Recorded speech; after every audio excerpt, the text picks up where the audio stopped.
자, 오늘도 사도행전 말씀을 좀 펴놓으시고 보시면 더 도움이 되실 겁니다. 빌기를 다하매라는 제목으로 After They Prayed라는 제목을 가지고 함께 말씀을 나누기 원하는데요. 오늘 말씀 첫 머리에 사도들이 노임해라고 적혀 있습니다. 여기서 말하는 사도는 베드로와 요한을 얘기합니다. 이들에게 무슨 일이 있었길래 누군가에게 무언가에 잡혔다가 지금 놓였다는 것이죠.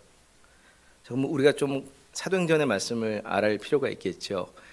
이 제자들은 사도행전 1장을 보시면 이제 부활하신 예수님을 봤고요, 승천하신 예수님을 경험했고요, 예수님께서 올라가시면서 보혜사 성령님을 보내주시겠다고 말씀하신 약속을 마가의 다락방에서 경험했습니다. 그랬죠. 그리고 이 오순절날 성령 세례를 받은 사도들은 담대하게 복음을 전하러 계속 다녔어요. 그들의 사역이었습니다. 3,000명이 말씀을 듣고 세례를 받고 침례를 받고 이런 일들이 계속 일어나는 거예요. 그러다가 3장에 보시면 베드로와 요한이 기도 시간에, 그 당시에 이제 풍습 중에 하루에 3번씩 예루살렘을 향해 바라보며 기도하고 성전에 나와서 기도하는 시간이 있었습니다. 그때 올라가는 것입니다. 베드로와 요한이 기도 시간에 맞춰서 성전을 올라가다가 성전 미문, 아름다운 문 앞에서 누군가를 봐요. 평생을 그 미문 앞에 앉아서 안진뱅이로 사는 사람입니다.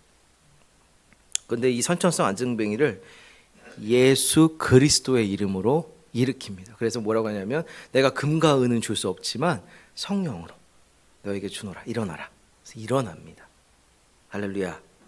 그리고 이 기적을 본 사람들이 모여서 이제 말씀을 듣기를 원하는 거. 도대체 무슨 일이 일어났을까? 그래서 솔로몬의 행각에서 이 베드로와 요한이 땅거미가 지을 때까지 계속 설교를 하고 말씀 전파를 합니다. 4장 4절 말씀을 보시면 이렇게 고백되어 있어요. 말씀을 들은 사람 중에 믿는 자가 많으니 남자의 수가 약 5천이나 되었더라. 두 사도의 이 설교를 듣고 그 자리에서 주님을 영접한 사람이, 믿는 사람들, 영접한 사람이 남자 장정만 5천 명이랍니다. 그러면 그 당시에 아이와 여자는 계수하지 않았습니다. 그리고 영접하지 않은 남자들까지 합하면 엄청난 인파가 지금 모여 있는 것입니다. 엄청난 이 대군중이 운집했음을 우리가 알 수 있는데요. 그렇게 많은 사람들에게 장시간 말씀을 선포했으니 이 두 사람은 지치지 않았을까요? 목도 마르고 여러 가지로 힘들었을 것입니다. 근데 그 상태에서 이 두 사도가 잡혀가요. 구금을 당합니다. 누가 두 사도를 잡아갔을까요? 4장 1절에서 2절 말씀을 들여다보시면 제사장들과 성전 맡은 자와 사두개인들이 이르러 예수 안에 죽은 자의 부활이 있다고 백성을 가르치고 있는 것을, 가르치고 전함을 싫어하여라고 나와 있습니다. 그래서 이 두 사도를 잡아 넣는 것입니다. 안 믿는 사람들이 아니었어요. 하나님을 모르던 사람들이 아니었어요. 오히려 하나님을 많이 공부했다는 사람들이 지금 이 사도들을 집어넣습니다. 그게 끝이 아니에요. 잡아놓고 풀어줬으면 좋았으련만 그 다음 날까지 잡아놓습니다. 말씀해 보시면. 그리고 그 다음 날 이제 제사장, 대제사장들과 장로들과 서기관까지 모여서 이제 신문하는 거예요. 7절 말씀해 보시면요, 베드로한테 이제 베드로와 요한에게 따지는 겁니다. 신문하는 겁니다. 도대체 무슨 권세와 누구의 이름으로 이 일을 행하느냐라고 신문합니다.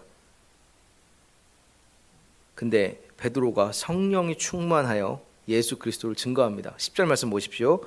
너희가 십자가에 못 박고 하나님이 죽은 자 가운데서 살리신 나사렛 예수 그리스도의 이름으로 이 사람이 건강하게 되어 너희 앞에 섰느니라. 요즘 말로 하면 정말 담대하지만 그 대제사장들과 장로들과 서기관들과 사두개인들을 다 디스한 거예요. 너희들이 죽인 사람, 다른 사람이 아니라 너네들이 못 박은 그 사람의 이름으로 이 사람이 나왔어. 와, 근데 이 놀라운 고백 아닙니까? 이 사람들 들으면서 아마 뭐야? 막 화가 났겠죠, 당연히 이 사람들이. 근데 다른 능력이 아니라 너희들이 못 박아 죽인 예수를 하나님이 살려내셨고 그 이름의 능력이 이 사람을 완전히 낫게 하였다고 증거하고 있거든요.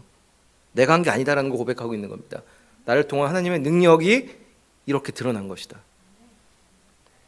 그 당시 막강한 권세를 지니고 있던 유대교 최고 지도자들에게 하나님의 말씀을 담대하게 전하면서 질타하고 있어요.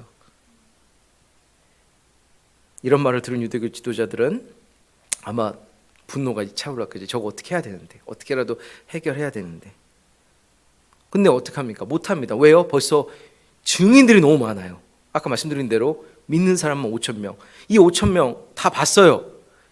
이 안진뱅이가 일어서는 걸 봤어요. 근데 이 안진뱅이 나이가 몇이라고 성경에 기록되어 있냐면 40세래요.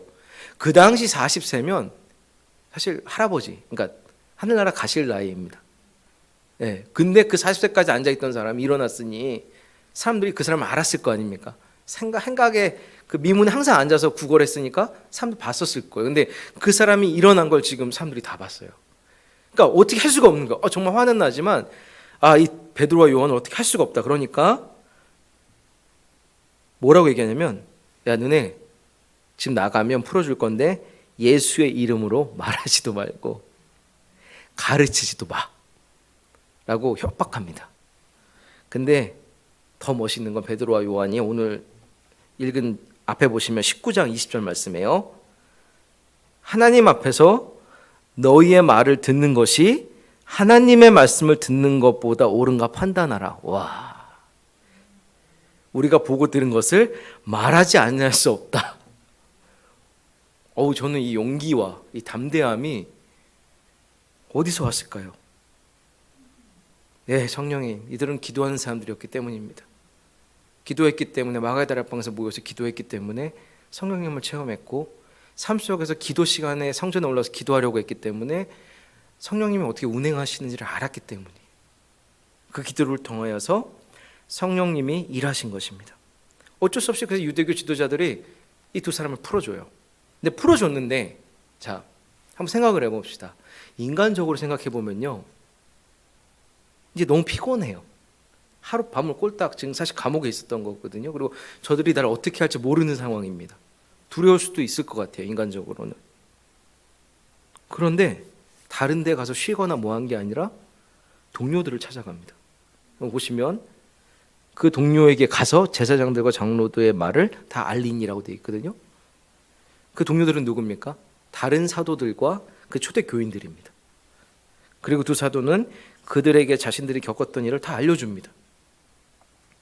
이렇게 그들에게 알린 것은 그들에게 그들과 어떻게 싸울지 회의하자, 아니면 잠시 도망갈 수 있는 길을 좀 알려달라, 아니면 억울해서 이렇게라도 내가 당신들에게 털어놔야 되겠다가 아니라, 24절에 보시면 그들이 듣고 한 마음으로 하나님께 소리를 높여 이르되 라고 고백하고 있네요.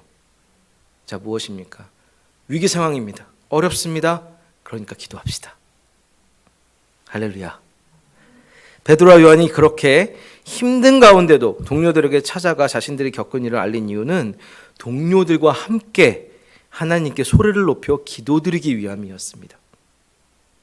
베드로와 요한에게는 이 시간, 육체는 힘들지언정 무엇보다 중요한 것이 기도하는 것이라는 것이었습니다.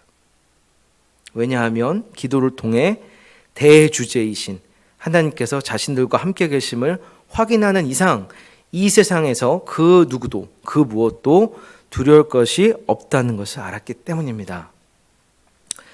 24절 말씀 보시면 사도들과 초대교인들은 기도의 대상이신 하나님을 대주제라고 고백했죠. 이제 영어 성경으로는 소버린 갓이라고 나와 있는데 이제 주권자 되신 하나님을 얘기합니다. 헬라어로는 데스포테스라는 말인데요. 이 뜻은 소유자, 절대 통치자. 그러니까 이들은 뭐를 알고 있었냐면 이 세상을 창조하신 주님이 우리는 그 안에 섭리 가운데, 주님의 간섭하신 가운데, 만지신 가운데 있다는 것을 알았다는 것입니다. 그래서 그들의 기도를 보시면 대주제여 천지와 바다와 그 가운데 만물을 지으니시오. 하나님의 이름을 높여드리고 있죠. 이 모든 세상을 창조하신 주님을 높여드립니다. 자, 상황을 보시면 지금 이들이 살고 있는 눈에 보이는 세상은 온통 로마 황제의 소유였고요. 그리고 아까 말씀드린 대로 그 유대교 지도자들은 그 로마 황제한테 빌붙어 가지고 절대 권력을 휘두르고 있습니다. 사람 감옥에 쳐놓고 자기 마음에 안 드는 사람 막 쳐내고 세금 더 뜯어가지고 자기네 호의호식하면서. 그러나 사도들과 초대교인들은 이들이 통치자가 아니라, 이들이 주권자가 아니라 이 세상을 실제로 소유하고 통치하시는 분이 하늘에 계시다는 것을 믿었습니다.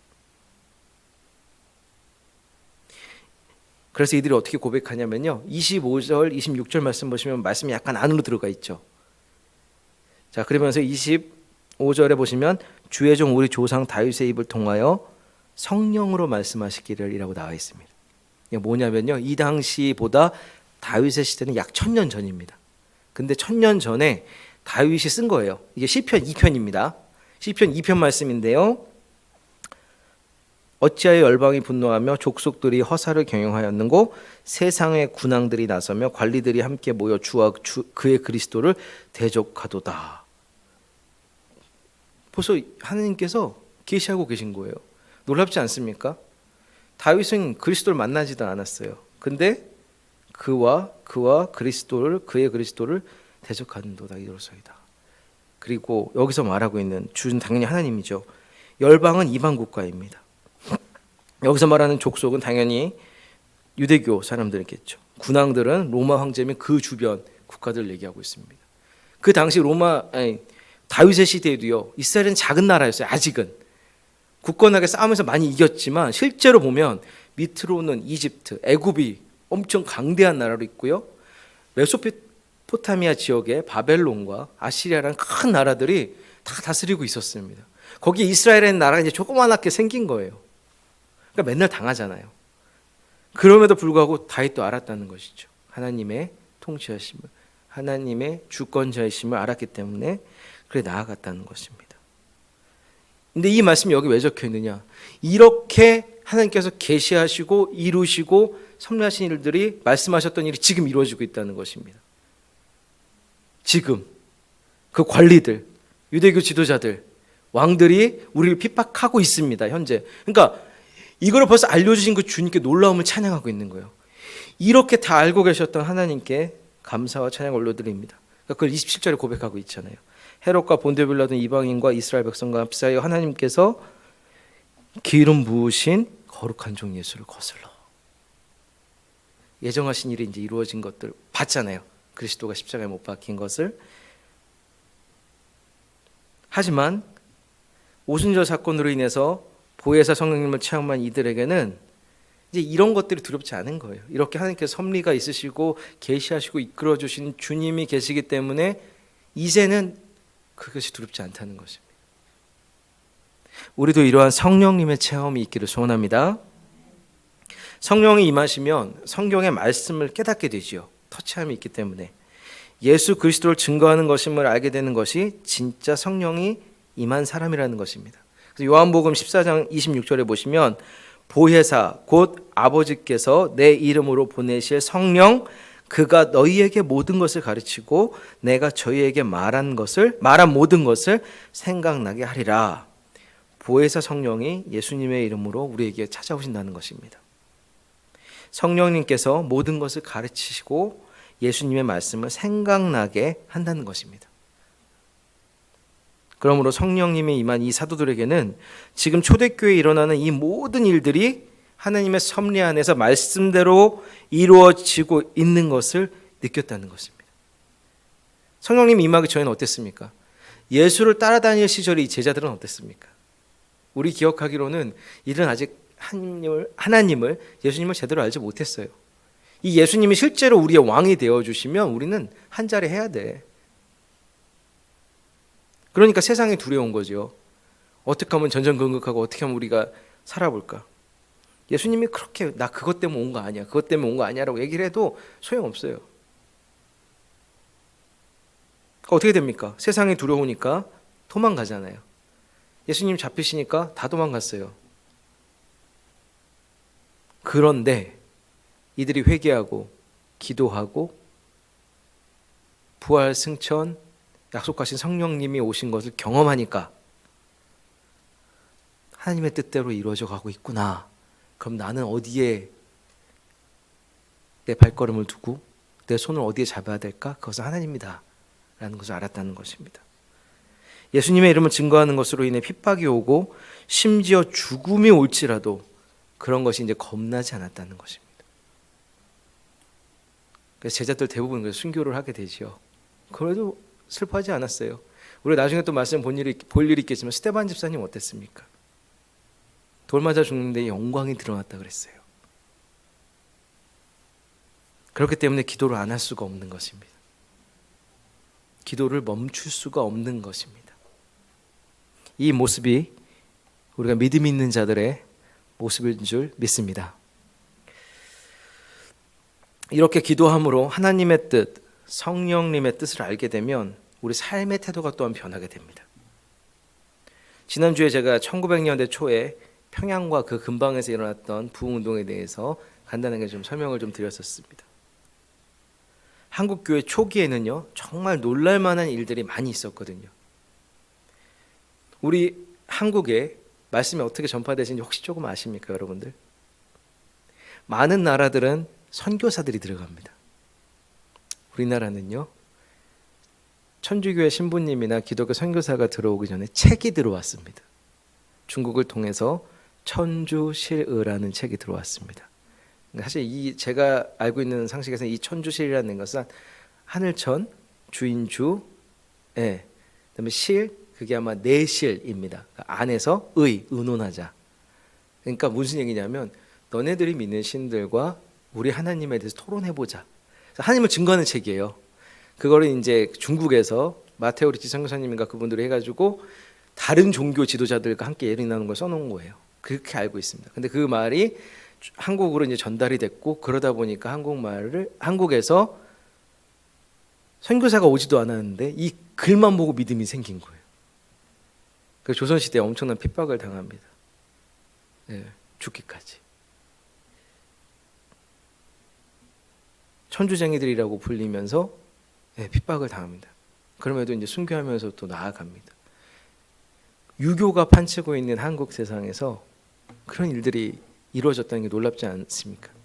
그것 때문에 사대부의 젊은 사람들이 귀향을 갑니다.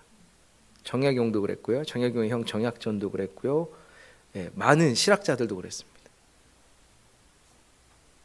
그리고 그런 믿음이 있었기 때문에 그 젊은 학자들이 실학이라는 학문, 무엇입니까? 평민들 돕는 사였거든요. 그런 일도 일으키지 않았나 생각을 해봅니다. 자, 그런데 그 중에 이덕주 교수님이라는 분께서 한국 교회 처음 이야기라는 책을 쓰셨어요.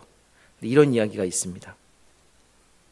1900년 초 강화읍 교회에 과부 교인 김씨 할머니가 계셨대요.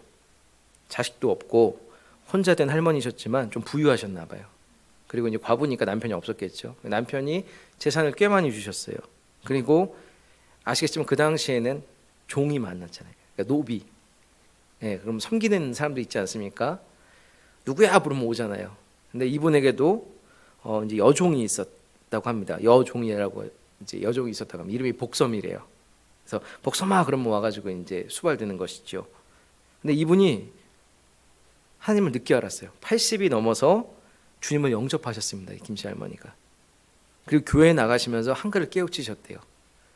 그러니까 말씀이 궁금하셨겠죠. 뭐 소일거리도 이제 없으시니까 혼자서 이제 성경을 읽으셨대요. 근데 어느 날 마태복음 18장을 읽다가 18절 말씀 앞에서 더 이상 앞으로 나아가실 수가 없었대요. 마태복음 18장 18절 이렇게 적혀 있습니다.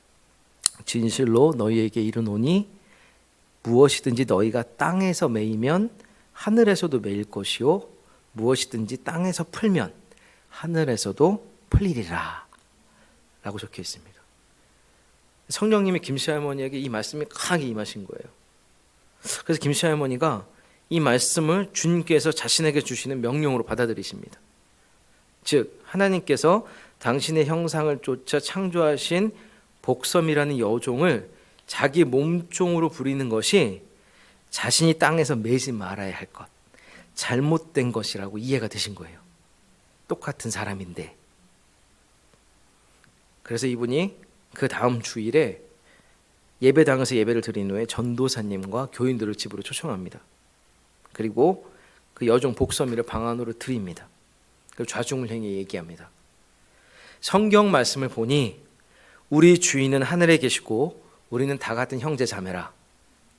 어찌 내가 하나님 앞에서 사람의 주인 노릇하겠는가? 내가 복소미를 내 몸종으로 부리는 것은 매지 말아야 할 것을 땅에서 매는 것인즉 그리고서야 내가 어찌 하늘에서 풀리는 하나님의 복을 받을 수 있겠어. 그러시면서 그와 동시에 문갑에서 노비문서를 꺼내가지고 태워버리십니다. 그리고 복소미에게 얘기하십니다. 복소마, 지금부터 너는 내 종이 아니다. 너는 자유의 몸이 되었으니 이제 내 집을 나가도 된다. 할렐루야. 김씨 할머니의 선포에 누구보다 놀란 사람이 누굴까요? 복소미입니다. 예전에 한국에서 유행했던 드라마 추노에도 보시면 추노란 제목이 노비 잡는, 도망간 노비들 잡아오는 거거든요. 그들은 죽을 때도 의미가 없어요. 이름도 없고요. 그냥 주인의 식객에서 놀이개가 됐다가 그냥 소모품이 돼버립니다. 그들이 자식을 낳으면 그들도 노비가 돼요. 대물림이 되는 것이죠. 그런 세상에 살고 있던 복소미에게 자유를 준 겁니다. 왜? 하나님의 말씀이 들어가니까. 성령님의 깨우침이 있으니까. 그러니까 복소미가 감사합니다 그러면서 그래도 제발 이 집에서 나가지 말게 해달라고 고백합니다. 그 할머니가 잘해주셨나 봐요. 인격적으로. 그런 말이 나오겠죠. 결국 김씨 할머니는 그 자리에 증인으로 앉아있던 전도사님의 조언을 따라서 이 눈물로 매달리는 복소미를 양녀로 받아들입니다. 예수 그리스도로 인해서 순식간에 종에서 양녀가 되었습니다. 신분이 바뀐 복소미는 김씨 할머니를 친어머니 이상으로 지성을 다해 섬겼거든. 눈에 봐도 안 봐도 우리가 뻔하지 않습니까? 뜻하지 않게 자식이 없었던 이 할머니는 늙음하게 딸을 얻었으니 얼마나 사랑하였겠습니까? 그리고 김씨 할머니로 인해서 이 은혜를 입은 복소미 역시 독실한 그리스도인이 됐다는 건 말할 필요도 없죠. 사람이 사람의 주인이 되고 사람이 당연한 듯 사람을 종으로 부리고 사는 그 시기에 기존의 생각을 벗어던지고 하나님 앞에서 자신이나 복섬이나 다 같은 주님의 지체다. 그 생각을 삶으로 신천한 김씨 할머니는 진정 용기 있는 그리스도인이었습니다. 그 용기의 출처가 바로 그녀가 믿었던 성령님이셨고 주님이셨습니다. 주님에 대한 확고한 믿음이 없었던들 엄연히 노비제도가 있었던 그 시절 태어날 때부터 자신과는 신분이 다른 종으로 간주해온 복소미를 자신의 딸로 받아들이는 게 가능했을까요? 아니요, 불가능했습니다. 하나님이 만지시니까 변합니다.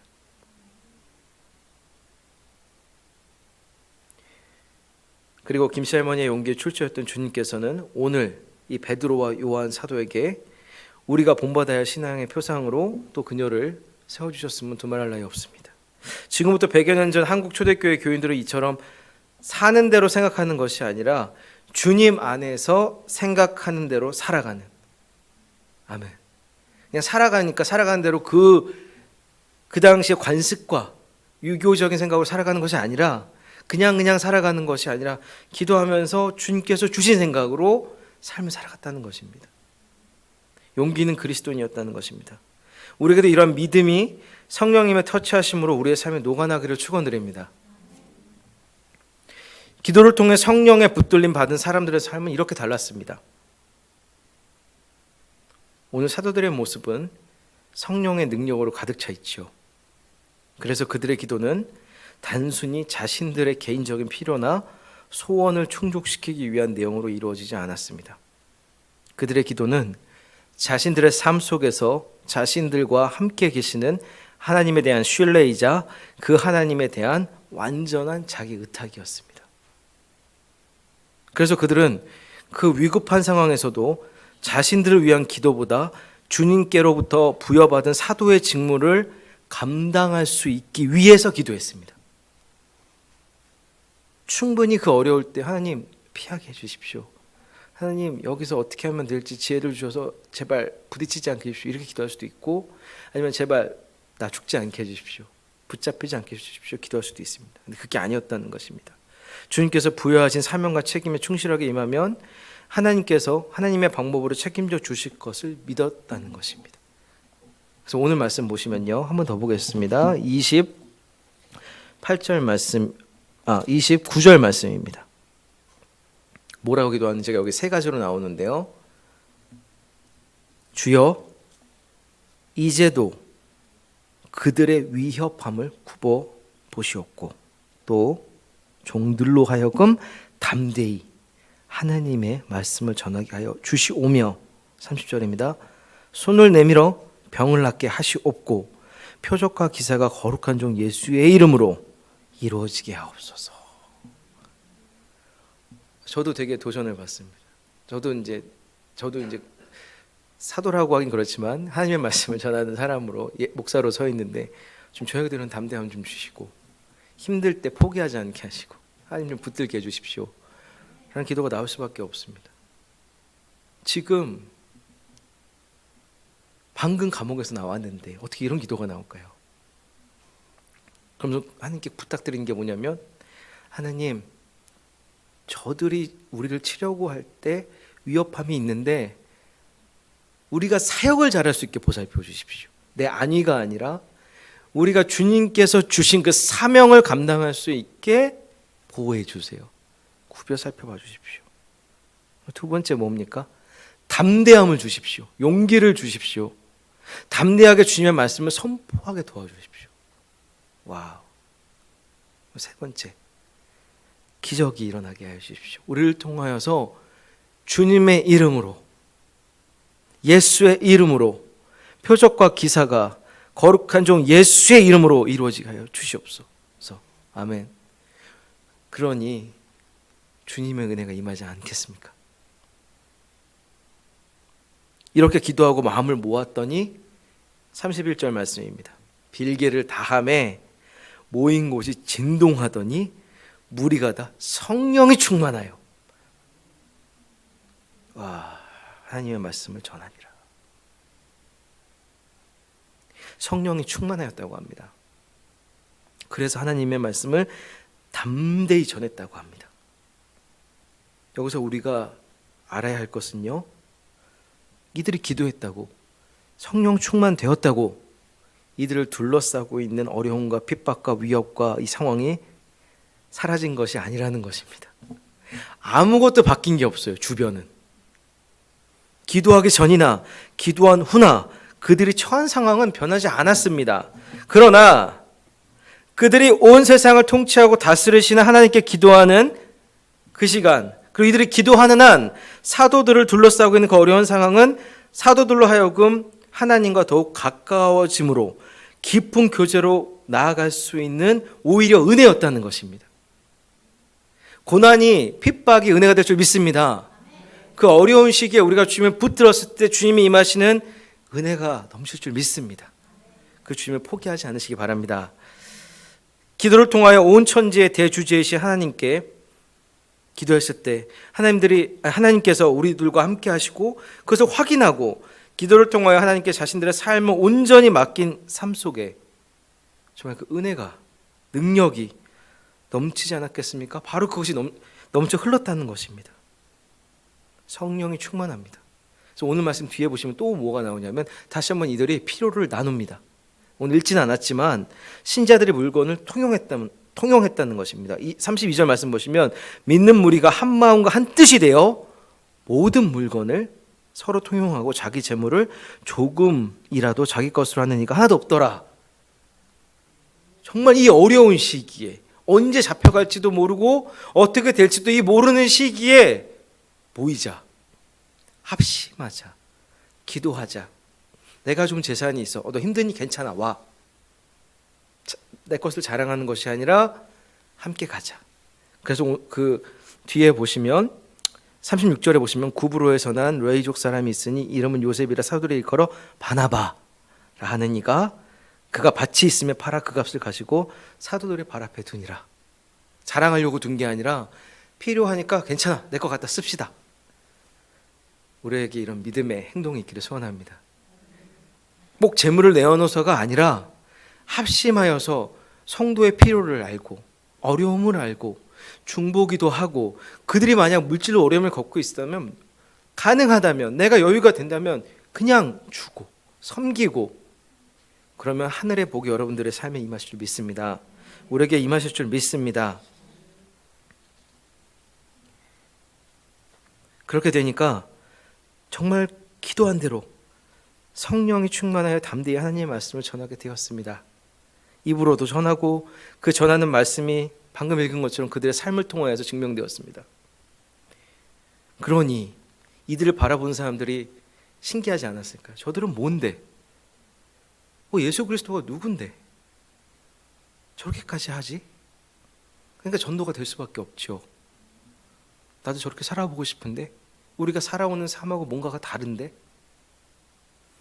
주인이 돈이 아니라고? 내 물질이 아니라고? 내 삶의 주인이 내가 아니야? 하나님께 의탁하면 돼? 그 사람은 누군데? 대주제이시고 이 세상을 창조하신 분이야. 그 섭리 안에 우리가 살아가고 있어. 그분을 붙들면 성령님이 찾아오셔서 나와 함께 하신다고? 와, 그 임재를 경험하게 되면 삶이 바뀔 줄 믿습니다. 기도는 나의 삶 가운데 함께 하시는 하나님과 동행하고 그분의 음성에 귀 기울이는 것입니다.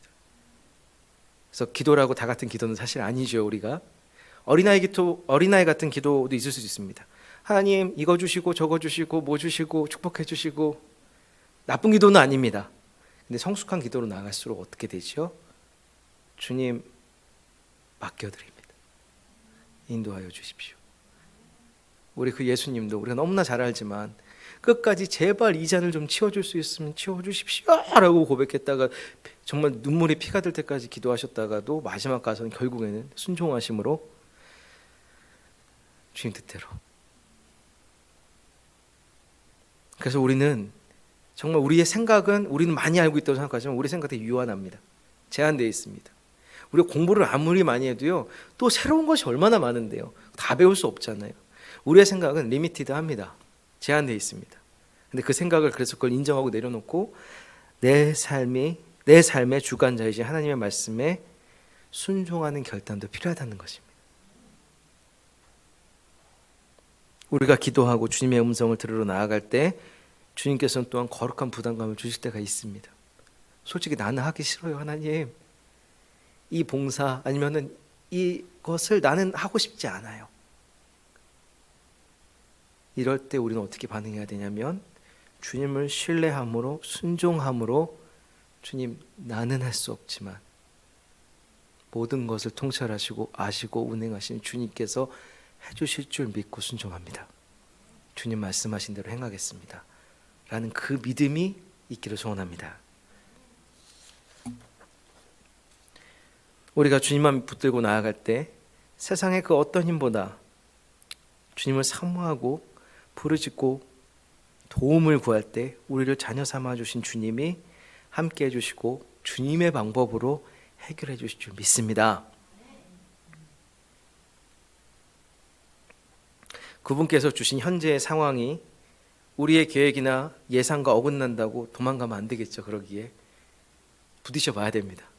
부딪힐 때 우리의 능력으로 부딪히는 것이 아니라 주님의 능력으로 부딪혀야 될 줄 믿습니다. 그럴 때 우리의 심령 속에서 하나님께로부터 비롯된 놀라운 은혜가 함께 할 것입니다. 믿음의 공동체가 초대교회처럼 함께 한 마음으로 기도하는 것에는 능력이 분명하게 나타납니다. 우리가 함께 모여 이렇게 기도할 때 주님께서 우리의 기도를 들어주실 줄 믿습니다. 물론 혼자서 기도하는 것도 중요합니다. 정말 골방에 들어가서 하나님과 씨름함으로 하나님, 그러나 성도들이 한 마음이 되어 합심으로 기도하는 것은 더욱더 중요합니다. 우리가 또 중보기도도 그래서 하지요. 중보기도의 힘도 큽니다. 그리고 합심하여서 교회를 위해서 기도할 때 교회가 굳건하게 건강하게 설 줄 믿습니다. 혹시 여러분들이 계시는 곳이 어려움이 있습니까? 가정에서, 교회에서, 아니면 주변에 누군가가 어려움을 겪고 있습니까? 혼자 기도하지 마시고 함께 기도해야 될 줄 믿습니다. 서로를 위해 기도하고 교회를 위해서 기도하고 내가 속한 공동체와 가정과 사람들을 위해서 기도 제목을 나누고 한 마음으로 기도해야 될 줄 믿습니다. 우리가 함께 한 마음으로 기도하면 하나님께서 듣고 응답하실 것입니다. 우리에게 날마다 기도함으로 주님의 이런 은혜가 우리 성도님들에게 정말 항상 함께 하시기를 축원드립니다.